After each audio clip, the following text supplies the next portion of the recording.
Assalamu alaikum, welcome back to my channel. I am back with a very beautiful, colorful scrapbook.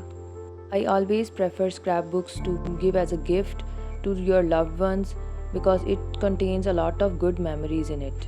It was my client preference to make a front page as colorful like red or black or white something. So that's why I make front page in black and red.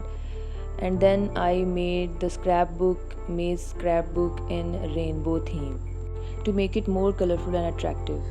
वाह, मुझे ये colours बहुत प्यारे लग रहे हैं। क्या तुम मुझे ये मेरी दोस्त एमी की बर्थडे के लिए बना के दे सकती हो? उसकी बर्थडे आ रही है, प्लीज। बटरिंग कर रही हो? नहीं नहीं, मैं सच कह रही हूँ। जब भी तुम्हारी बर्थडे आएगी तो मैं इससे भी प्यारा रेनबो जैसा गिफ्ट दूंगी। हाँ ठीक है, चलो मेरी बर्थडे आने वाली है, उसकी तैयारी करो पहले, अपनी दोस्त की बाद में करवाना।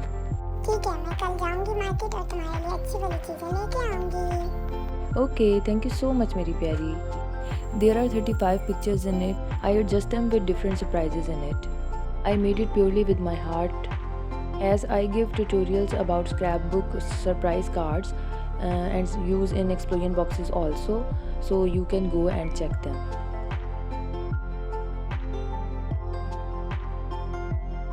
So this is the last page I am showing. It includes 6 pictures in it and hearts on the surprise cards. I hope you like it. Please give your reviews in comment section. Next video तक के लिए अल्लाह हाफिज़. जल्दी से बताओ, आप लोगों को भी ये स्क्रैपबुक उतनी अच्छी लगी जितनी मुझे अच्छी लगी। मैं अपनी दोस्त को लाजमी ये उससे फरमाइश करके गिफ्ट करूंगी। आप लोग भी बताओ, आप अपनी दोस्तों को क्या क्या गिफ्ट करते हो। अगर अच्छी लगी तो वो आपको इसका ट्यूटोरियल भी दे देगी। और इस चैनल को सब्सक्राइब कर दो, मेरी प्यारी सी बात की वीडियो को लाइक भी कर दो और कमेंट भी कर दो। अल्लाह हाफिज़।